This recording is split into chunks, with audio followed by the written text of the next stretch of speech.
नमस्कार। आज जो स्थिति है दहेज प्रथा का, उस पे एक गीत सुना रहा हूं। एक गरीब पिता अपने परिवार में चर्चा करते हुए कि बिटिया की शादी कैसे की जाए। लीजिए, प्रस्तुत है इस गाने में वो चीजें सब दिखेंगे आपको। हमें उम्मीद है कि आपको बहुत अच्छा और पसंद आएगा।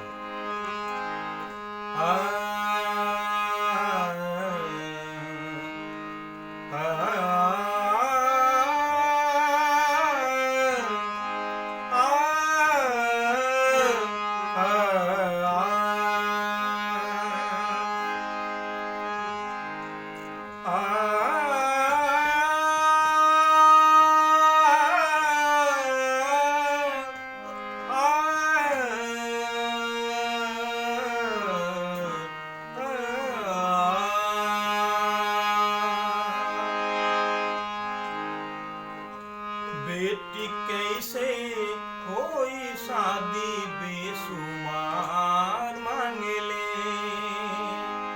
पिता बोल रहे हैं, बेटी कैसे होई शादी बेसुमार मांगले। बेटी कैसे होई शादी बेसुमार मांगले। साइकिल घड़ी रुपया 10,000 मांगले हो। साइकिल घड़ी रुपया 10,000 मांगले।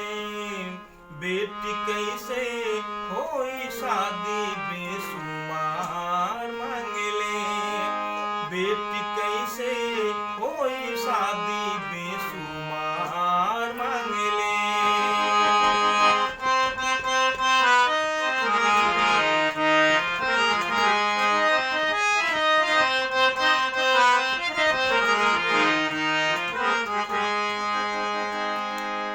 बड़की के सदिया में कर जालिया। दो बेटी थी, एक की तो कर लिया उनने शादी किसी तरह इधर उधर ले दे के, लेकिन एक बच्ची और है, इसके लिए ये तैयारी चल रही है। तो क्या कह रहे हैं, क्या कवि लिखे हैं, देखिए बहुत अच्छी बात है। बड़की के सदिया में कर जालिया। गवना के दिना पहले खेतवा बिकाई हो। बड़की के सदिया में कर जालिया। गवना के दिना पहले खेतवा बिकाई। आई जेकर बाटे अबले वो करना दिया।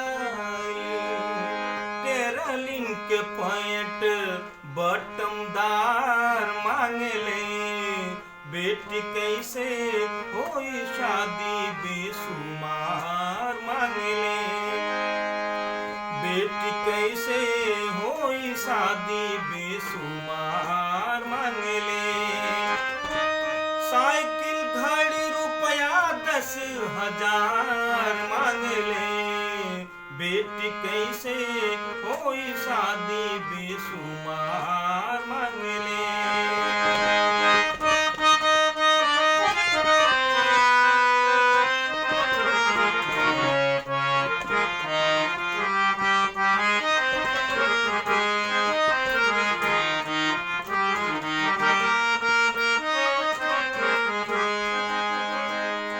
माई के ममता दिल में नेह के दीवार बा। बेटी के लिए एक समझाइश है पिता का। माई के ममता दिल में नेह के दीवार बा। थोड़े दिन के खातिर बेटी तोहरे दुलार बा। थोड़े दिन के खातिर बेटी तोहरे दुलार बा। माई के ममता दिल में नेह के दीवार बा। थोड़े दिन के खातिर बेटी तोहरे दुलार बा, देखा देखी लागल बाटे सब संसार बा। तिलका में बर्तन 5 भार मांगले, बेटी कैसे होई शादी बेसुमार मांगले, बेटी कैसे होई शादी बेसुमार मांगले।